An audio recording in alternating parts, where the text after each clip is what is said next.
Broadcasting. Listen. Are you looking for where to get the most quality and affordable furniture in Nigeria? Then look no further, because Chooks Interiors is your solution. From sofas to dining sets, tables, center rugs, you name it, we have got you covered. Check out any of our showrooms at Airport Road in Ikeja, Festac, or Alaba International Market. You can also find us on Facebook and Instagram at Chooks_Interiors. That is at CHUKS_Interiors. Call or send us a WhatsApp message on 0808 017 1229. That's 0808 017 1229. And we would love to hear from you. We are Chooks Interiors, and we offer quality for every budget. You're listening to Elegbete TV and Radio.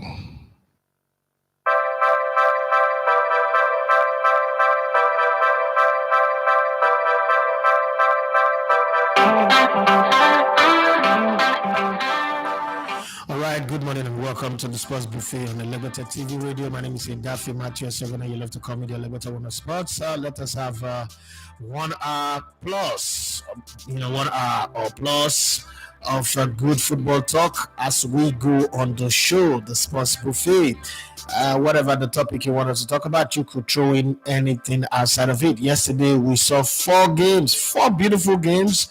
Maybe a tad bit too much of draws in the second set of games, but the first games were good. Even though the French-Poland game ended in a draw and a bit of question mark around France.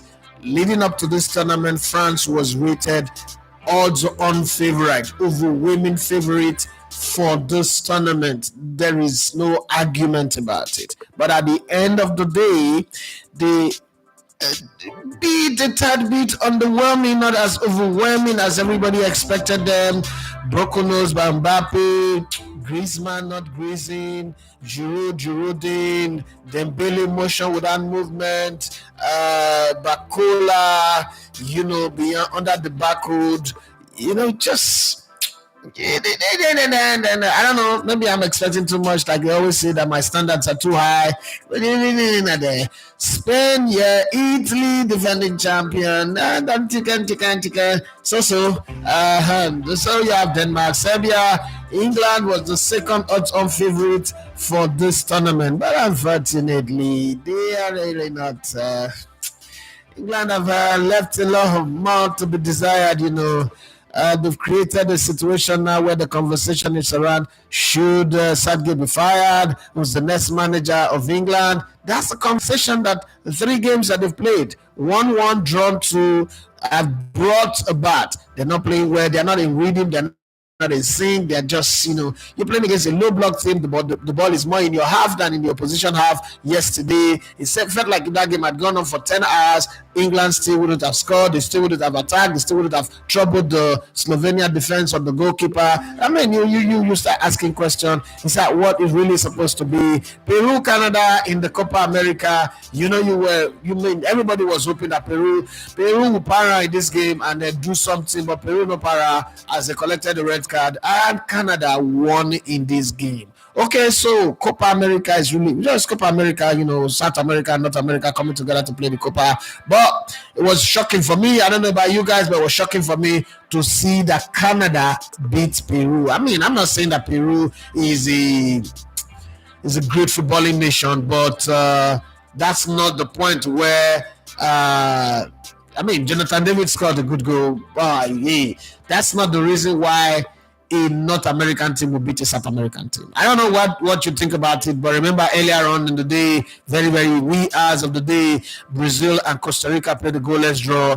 And, I was expecting that Peru would beat Canada anyway. And then Canada would have gone out because they lost their first game to Lionel Messi's Argentina 2-0. And I thought, okay, Peru come in, just smack them for 1-0, and then, they are settled. But no, it didn't happen. Well, I don't know about you guys, but Are France still favorites, or favorites, or whatever it is? You know what I'm saying? Communication is about intent, and as long as you understand what I'm saying, it's good. Favorite for the Euros. Buy your books, okay? They are done with the group stage. Probably a different type of France will show up in the knockout stage. I don't know, but they seem to be very easy to be locked down. You know, the coach even changed the set of players yesterday, brought in Bakola, brought in Mbappe. You know, it just isn't clicking, okay?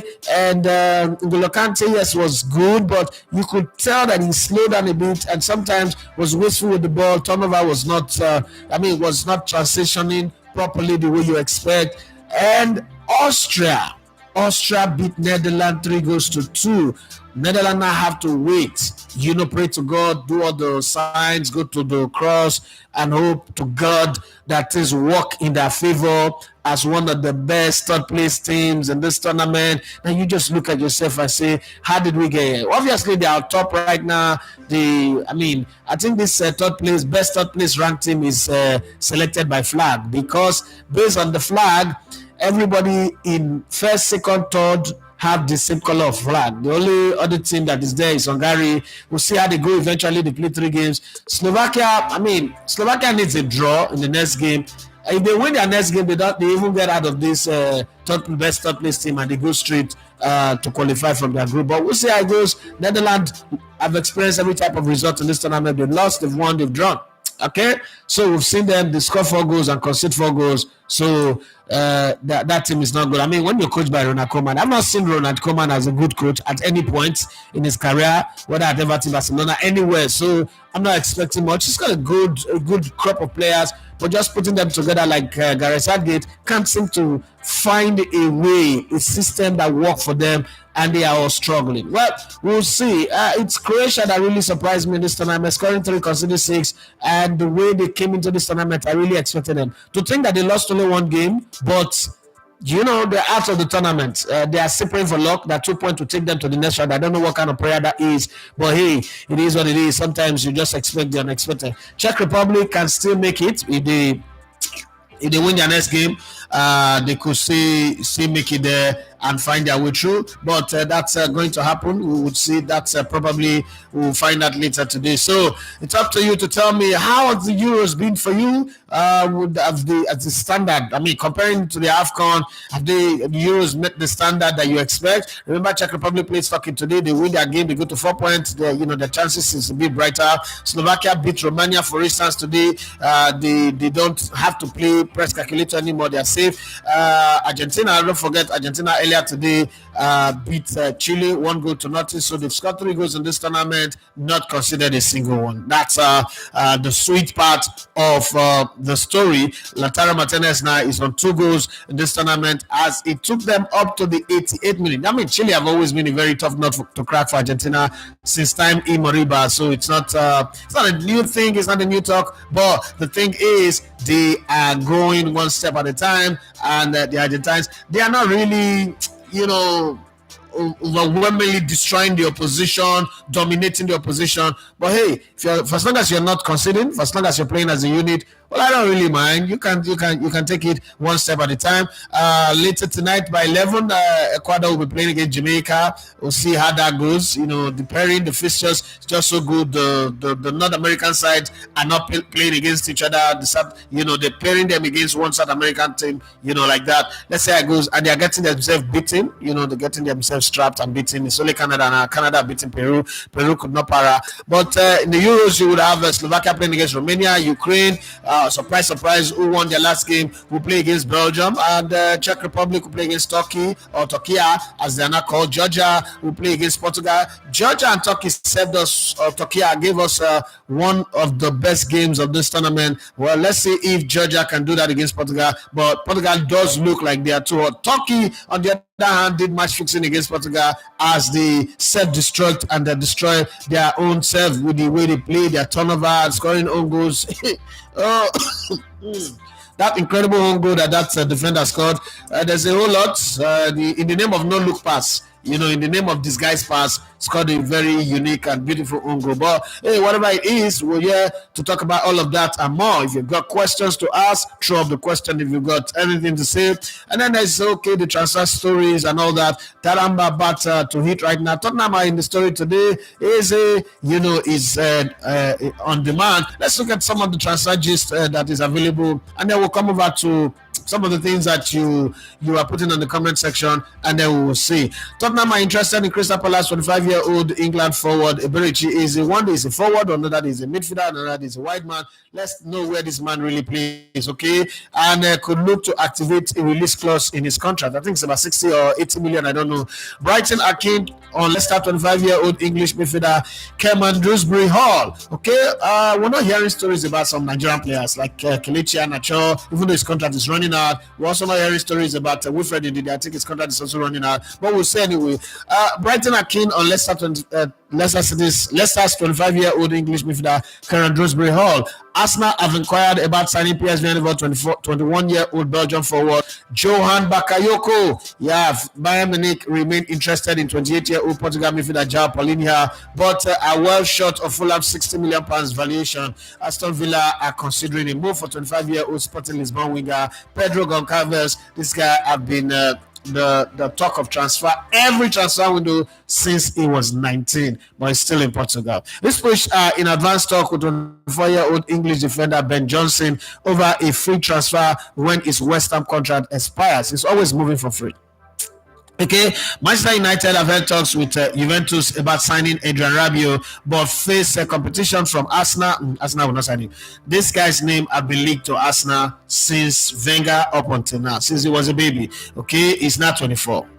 Okay, in the last 8 years, since he was 16, he's been linked to Arsenal up until now. I'm not sure it's ever going to happen anyway. But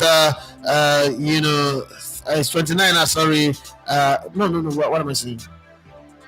Yes, 29 years old. The last 8 years, since it was 20 or 21 years, they've been linking him to Arsenal. I'm confusing. I'm not sure that's ever going to happen anyway. But Arsenal and Aston Villa's name are in the conversation for the French midfielder. Nottingham Forest and Brighton are interested in Norwegian sides. Songodal's 18-year-old Ghanaian winger Edmond Baidu. Okay, let's hope that that works. Manchester United boss Erik ten Hag is set to sign new deal with the club. Okay, everything is good. Ten Hag, 54, will retain the title of manager at Manchester United despite the talk of a head coach role. Barcelona could be interested in a loan deal for 24-year-old English winger Jadon Sancho after holding talks with Manchester United. Okay, one thing for sure, he's not coming back to the Devil's house. Leeds United Spanish midfielder Marc Roca, 27, is in advanced talk with Real Betis over a permanent deal after signing for club on loan last season. Chelsea are moving forward in their pursuit of Barcelona Spanish striker Marc Guéhi, who is 18 years of age and will trigger a €6 million release clause. Yeah, West Ham are reportedly prepared to allow English forward Danny Ings, 31, to leave the club this summer, and Southampton have registered their interest. Tottenham Hotspur have beaten a number of Premier League clubs to the signing of Glentoran's 16-year-old striker George Fenny, who has represented Northern Ireland and Wales at the youth level. Are you guys noticing the pattern of all this underage transfer? I thought that you can't sign a player until he's 18. What's going on? Okay, Hull's 22-year-old English winger Jadon Philogene, okay, has been offered to Barcelona on loan with the option to buy. Oh, Barcelona, is this how bad your team have become? I don't understand. Who's that? Philomena? What's that? Philogene or what's that? Can you not go to your La Masia, your famed La Masia, and all the La Masia Bescola that is all over the world, Nigeria, US, Egypt, Argentina, and pick one player, pick a player whose name is annoying to people? Sorry. That is what it is, man. I've got to say it. Who's getting angry should get angry. Well, let's look at some of the other transfer story. Manchester United have made 34 million Bologna forward Joshua Zirkzee a top target, but are also considering Alvaro Morata. Manchester United. Alvaro Morata, the sale of Mason Greenwood and Jadon Sancho could hold the key to this window. Arsenal could sign Southgate and Jonathan David, as it is said. So let's see how that goes. So let's look at your club, Chelsea, for instance. According to Felix Kate, Chelsea in talks over David Deal. Chelsea have reportedly had talks over a move for lead striker Jonathan David. David was linked with Tottenham Hotspur last summer as a possible replacement for Harry Kane, but his £51 million price tag put them off. He is now available for as much more affordable fee of between 17 to 21 million pounds. I mean, you could go for him. I mean, he's a bully striker. Liverpool exercising caution on that slot because things might not be as they expected. Okay, this is what they say. Let's not forget to Liverpool are not expected to break the bank to back their new manager and his slot this summer, according to Chris McKenna. Okay, the Red Storm believe that an overhaul is necessary and will only use the transfer window if top quality players are available and if they need to replace outgoing star. Leeds Lenioro is a case in point, but the 18-year-old is expected to join Real Madrid. Even Man United are in the conversation. Meanwhile, the return from injury of Stefan Bajcetic should make a difference in midfield. A new forward could be on the card, with Sporting Director Richard Hughes scouring the market for a cheaper Tico forward. Manchester United are in serious negotiation for Zexi. Manchester United have entered negotiation with Joshua Zexi representative after agreeing to pay Bologna is a £34 million release clause, according to David McDonnell. So for Arsenal, that one is almost out of it because, I mean, what is it that they would demand to earn that Manchester United cannot pay? Let's face it, Manchester United are not that bad that they cannot afford the salary of the player. Whatever is earning currently, it's not earning up to €100,000 a week. So, I mean, if they double it to €200,000, that's about 150 or 170,000 pounds. Manchester United will still be comfortable. Okay, United need to bolster their front line this summer after losing Anthony Martial, and the Netherlands international Ziggy fits the bill after impressing in Serie A last season. By the way, Man United fans, are you guys still going to have Marcus Rashford in your team? The 23-year-old is versatile and has drawn United to him. Or he now looks poised to become their first signing of this summer window. I mean, the way I thought that Arsenal would be like top of the league, signing players, they've not really done any move, is surprising. But Serhou Guirassy and Jonathan David are two of the frontmen being touted with a move to Arsenal. I don't know which one will come, but whichever one comes, at least big man forward, I hope that they provide goals, okay? Who are looking to bolster the forward ranks for the summer. Okay, Guirassy is 28, he's set to leave Stuttgart after a fantastic season in which he scored 28 goals, 28 Bundesliga goals in 28 games. Arsenal could face competition. He's wanted by Borussia Dortmund. That's not a competition, and could be available for just £20 million due to his contractual status. Leeds Davids has continued to see his stock rise in France and is attracting interest from Saudi Arabia, Al Ahly, and Chelsea have also inquired about him. But I think that this one is another. This reminds me of Balogun. You know, Jonathan David, whatever his name is, reminds me more of Balogun that Arsenal sell. Was it Lille or one of the clubs there? I don't think it's one big deal that Arsenal need. But let's talk about the Morata, the big elephant Morata in the room. Manchester United are reportedly exploring the possibility of signing Alvaro Morata because he represents a cheap alternative to other options. United's top target remains Bologna striker Joshua Zirkzee, who has a £34 million release clause. But Morata could be available for just £12 million, or that means €12 million, which is £10.1 million, making him an attractive proposition despite his struggles at Chelsea. United can only go to a £15 million net spend this summer due to profit and sustainability restrictions. So they are calculating, should we say this or should we do that? If you put 30 million already for Zirkzee, or 34 million or whatever the amount is for Zirkzee, then you have only 16 million. What if you don't sell players? What if you don't get money in? You might not become a team that will lose money, lose points because of deduction. So they are afraid. I don't know what the position with Man United is on that one, but I mean, I'm here to listen. I'm here to have a conversation with you. It's Wednesday, so let's talk. It's going to be more of you guys and less of me today. So let's do the talking and see how it goes. Where are you? Where do you stand on this one if you're a Man United fan? And for Arsenal fans, what's going on? Well, no major transfer, only links, okay? We're sharing links like a YouTuber who's asking for people to subscribe to their channel. Arsenal is linked to just about every transfer, every move. And anytime Arsenal gets into this link sharing thing, you worry because they will go for night market. I just pray that Arteta I've not gone into one dark room in the Arteta and Edu have not gone into one dark room that they put all as Wenger relics, and then they discovered his link and night market playbook, and then that's what they want to use. I'm just hoping that I'm just saying, I don't know. But if you've not subscribed to this YouTube channel, I don't want you to be linked to the channel. I want you to be part of the channel. Please click on the subscribe button, subscribe to this channel, help us to grow so that we can create beautiful content. Watch out for something, a throwback from our trip to Ghana. Okay, we're working on something to come out soon. I'm sure you will like it. I'm sure you will like it. And we're also exploring telling the Finidi story properly. I hope we get it right on that one.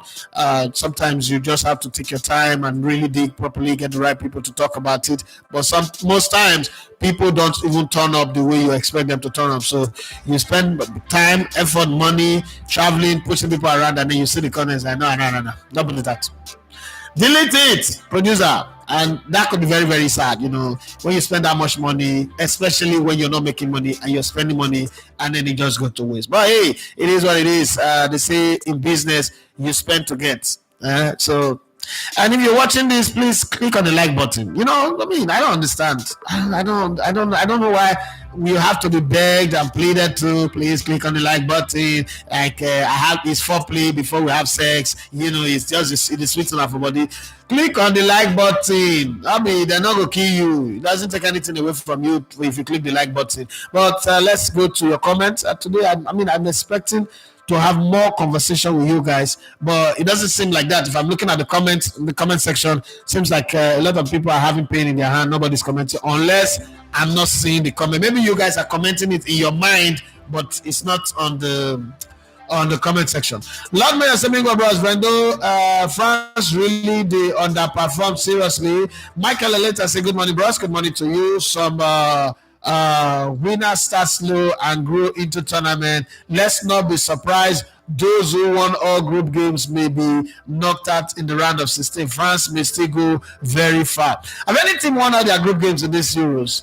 Let me go back and see. Well, they've not finished all the group games, but Portugal have won 2, right? Okay, Spain have won all 3. I don't think they'll be knocked out. I don't think so. Portugal have won all 2. So there are only 2 teams in this tournament. Okay, so far only 1 team have won all their games. And there's a possibility that only 2 teams will win all their games. Damn, this Euro get draws. So far we've had 1, 2, 3, 4, 5, 6, 7, 8, 9, 10, 11, 12, 13, 14, 15, 16, 17, 18, 19, 20, 21, 22, 23, 24, 25, 26, 27, 28, 29, 30, 31. What happened? Too much draws. Why you people drawing like this? And people experiencing losses anyhow, in the blood. They are red everywhere.